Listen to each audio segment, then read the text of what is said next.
Welcome back, everybody from around the world. It's Blake Cousins along with my brother Brent. We got to break it down today. We got a lot of UFO sightings coming in, including updates of what's going on with third phase and a new Amazon Prime in regards to third phase moon breaking it big on the major media. But let's get to this. A few photographs have come in to my Facebook and I wanted to share it with you. I want to get your guys' opinion. What the heck is this? You know, this came in a few days ago on my Facebook, and we're so busy. There's so much things happening right here, but I wanted to share this with you. It's a series of photos of something that was captured in an area that does not make any sense to me. What is this? What's it doing out there in the middle of nowhere along the hillside? It definitely has some kind of structure to it. You could almost see as we're looking at it even closer that it seems that there's a shield or a windshield over this metallic craft, and it almost has like this fin underneath it, like to cut through the wind. You know, surfboards have fins underneath it to carve through the water, but this seems very bizarre. I've never seen a UFO that looks quite like this, and it's captured in broad daylight. Brent, what's your thoughts? And if you're joining us right now in the live premiere, buckle up. We got even more special UFOs coming in. But Brent, what's your thoughts? Yeah, Blake, the show's just getting started, and hell yeah, what a pick. This has a lot of detail, and what we're looking at is something fantastic. Could this be a Galaxy Surfer spaceship? What we're looking at is beyond comprehension. Again, I'm taking a look, and this thing has a fin, like Blake just said. It does look like it's metallic, and look at the sheen on it. It has a sports car model kind of look to it with a bubble and glass around it to protect whatever occupant could be inside. Could this just be a blur? Maybe a bird, maybe transitioning in a still shot? I don't think so. This thing looks incredibly unique. If any of you could read this language in the post, let us know. Reach out to this person. We want more information. We're looking at this, and absolutely what is inside this thing, it definitely resembles a military cockpit if you look at it on a fighter jet, but it really doesn't have the thrusters behind it that would propel this thing in the sky. Is this operating on anti-gravity, something otherworldly, Brent? Yeah, again, look at the orb right at the tip of this spaceship, and this looks something straight out of the Jetsons. Is this what we're living in? Is this special technique of technology that we just captured on photo for third phase of moon? This is amazing stuff. Yeah, absolutely, Brent. We're looking at it, and you can see, like you're pointing out, there are a few like minuscule orbs that are surrounding this thing. Look, 1, 2, 3, 4, 5, 6, and 7. I'm counting. There could be more, but is this thing is it putting out orbs? Is it putting out drones, like these mini drones? Look, they're very small. It's hard to tell exactly how large this craft is, but I would have to say it looks to hold like a one-passenger kind of sports model, like the Bob Lazar sports model, but it's very interesting. It's almost like a teardrop in shape. It's not the full flying saucer, but it definitely resembles that old metallic sheen, that old school kind of UFO feel to it. It gives it that nostalgia, if you ask me. Could this just be Photoshop or some kind of big hoax? I'm not exactly sure. I'm looking at it closely, and it seems very genuine. And I wish there were video of this. That would really make a difference. But right now, we're looking at a very good close-up at it, and it resembles something that doesn't belong in the regular arsenal of aircraft that I'm aware of. Now we even have more photographs that have come in, and this one's a little strange. And I gotta say, I'm not sure. I'm kind of keeping an open mind on this, but San Luis Obispo is the location of this photograph. It made it to my Facebook, and guys, I want to get your guys' opinion. What is this? This was captured earlier this month, and it's in broad daylight of, again, this classic flying saucer, a disc-shaped object. Are the flying saucers back? It seems that for a while they've disappeared. We're seeing Tic Tacs, we're seeing all these other craft that don't resemble a flying saucer whatsoever, but here it is in broad daylight over San Luis Obispo. Brent, what's your thoughts? Yeah, it's a great photo. This resembles exactly the classic flying saucer, but I'm looking at it and it seems in my opinion, it seems a little small. Whatever it is, it seems more of the size of a drone as far as I'm concerned. But again, the detail and the look of this disc-like flying saucer is something that would be replicated, maybe to fool somebody in the neighborhood. Maybe I'm wrong, maybe I'm right. But again, it's still an intriguing photo. We want your opinion on this. It just came in. That's right, Brent. And when I'm looking at this a little closer, you would think if this was a typical drone and somebody has a drone that resembles a flying saucer, you would see these all over the place right now. It would be the biggest thing at Costco's or Walmart. Everybody would be picking up this. But right now, this is kind of unique in its way of design. I haven't seen this clear of a photograph of a flying saucer in quite a while, but is it propelled by propellers underneath? I'm not seeing any of that, but we do see two protrusions underneath the craft. Whatever that is, I'm not exactly sure, but again, it's broad daylight. It seems to me that it's metallic, and right now, looking at it closer, I'm still on the fence. Is this conventional or something reverse engineered, or is it otherworldly? Yeah, big questions right there. Again, I have not seen this on the commercial market. You won't find it in any Walmart store or anything like that. Show it to me if you guys have. This could be maybe a novice drone person that's creating these unique designs, which you could certainly do with a drone. Again, is this just a stunt or is this a real deal? That's right, Brent. Yeah, we know there are novice drone pilots out there that retrofit their own drones to look like flying saucers, but out there in San Luis Obispo, it seems out of the ordinary, and you would think that other people in the area would have noticed this thing if somebody's just piloting it out there as a novice drone pilot. This thing seems to me that the person that captured this photograph doesn't know what it is. It's out of place. Again, you just never know. We're just putting it out there. We want to get everybody's opinion. This is some of the evidence that's coming in right here at Third Phase Moon. And we also have an update for you in regards to a new UFO hot spot right in our backyard. Take a look at this. Come check it out. Let's get in here. Again, these are cliffs, and they go straight down about 300 feet straight down. It's very hazardous, but we'll give you a little sneak peek of this kind of exclusive vantage point of the Pacific. Come on.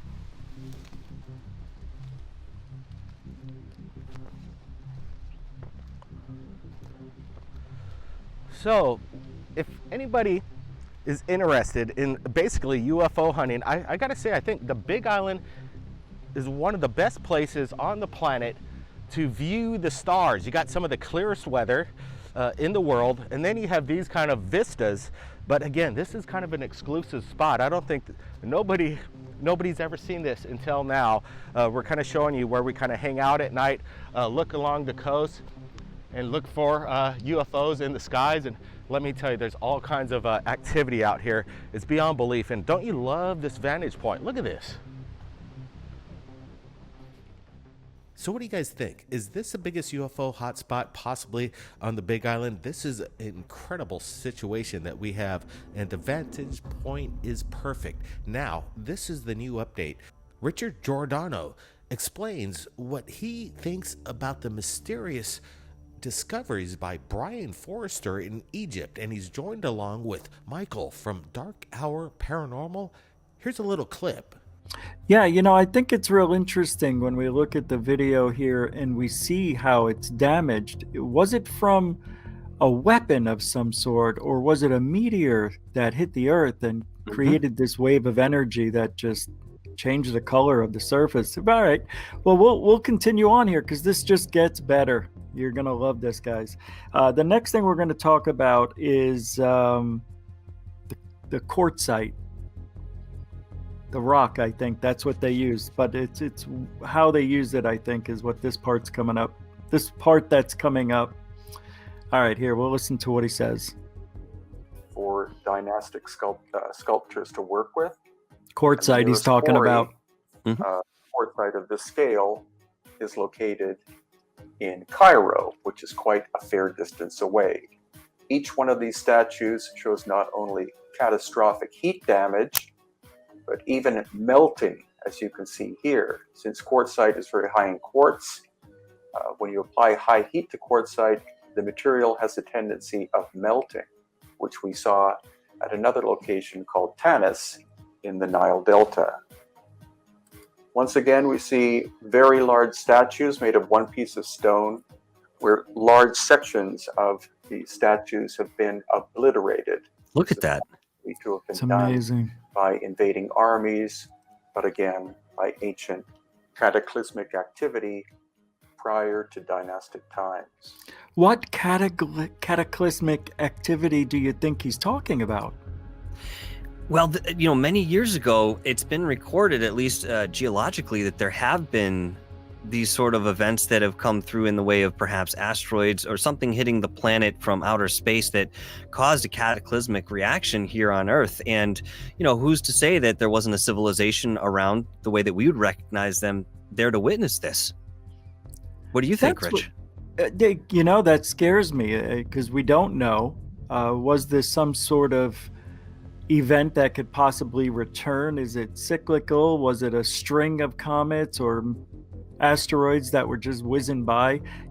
This is what scares me about not knowing. Where are the records of it? Well, nobody survived. That's what's curious about this. Was it hit by a tidal wave, or was it hit by a weapon with massive heat? It's crazy. Well, just to look at it very quickly, too, the theory itself, I mean, we have kind of gone back and forth, but I think there's a general consensus amongst the scientific community that the dinosaurs had met an end in relation to some sort of cosmic event like this. So it's not impossible to think that maybe there is some sort of cyclical part of this that, comes back and does affect us as a civilization every, so many thousands of years. All those records are somewhere, I think. I think they're hiding the truth. That's what I feel. Mm-hmm. Oh, let's go on to the next one then. So this is very interesting. He talks about these shafts and tunnels that are really long, and they're carved into the bedrock, and they might be connecting the king's and queen's chambers together. But listen to this. You guys are going to love this one. Tunnels in the Valley of the Kings, and in fact the Valley of the Queens, is that they are so long. They are hundreds upon hundreds of feet long. Man, look at that. Carved into the It's limestone. incredible. There's no way that they could have been created using hand tools of any kind, because they're almost laser straight. There's so many. And again, it's the sheer volume of them. It's also believed that the tunnels of the Valley of the Queens and the Valley of the Kings interconnect. So that's a giant tunnel system in the bedrock in the Luxor area. And it's quite clear that the dynastic people found this series of tunnels and utilized in a very practical way as tombs, but they didn't. There's absolutely no way that could have been technically possible for what was, in essence, a Bronze Age culture. And again, it's wild stuff. What do you think? Well, I was going to ask you, so if he's observing that these hieroglyphs, petroglyphs are seemingly laser cut or not, made by any sort of man-made tool that we know of today with the precision, what do you think made these, or what kind of technology do you think that they might have had? Was it electricity based, or was there some other esoteric principle behind it, Rich? What do you think? Electricity based? I think they had electricity. And well, then again, I thought about this. They had a lot of people, there's no soot on the walls and on the ceilings if they were using torches, but I think they may have had people following behind and constantly cleaning it off all day long. But that's just me. But to have technology that can actually carve with laser precision, and we don't know how they did it with the tools they had, is mind-blowing. I wonder if there's record, and I'm just ignorant in this particular area of the subject, if there is any anyone who's actually taken the time to decipher some of those hieroglyphs that are on the walls. Perhaps they tell a story, perhaps they talk about some sort of ritual that might have been carried out there. My understanding in all of my research, and there are many theories of what the pyramids were used for, but what I've come across, it seems to make the most sense to me, is that some of the larger pyramids there were associated with the esoteric teachings of Horus, and one of the pyramids might relate to the left eye and the right eye, essentially symbolizing the right and left brained interpretation of the world. And what initiates would have to do was go through these temples in a series of different practices and challenges that would overcome their fear. For example, not to get too off topic, but for example, when you have some of these chambers in the Great Pyramid or others that are around it, purportedly they were maybe filled with water, and what you would have to do is you'd stand on one end, and I'm sure you've heard this as well, Rich, knowing that there is a way out on the other side, but not knowing the exact dynamic, and it's full of crocodiles or alligators or some sort of predatory animal, and what you would have to do was condition your mind, and of course they'd only allow initiates to do this at a certain point they felt they were ready, where you're actually closing out that fear and going into it, and if you make it out the other side, you're getting that much closer to, again, the knowledge that they were teaching at that time.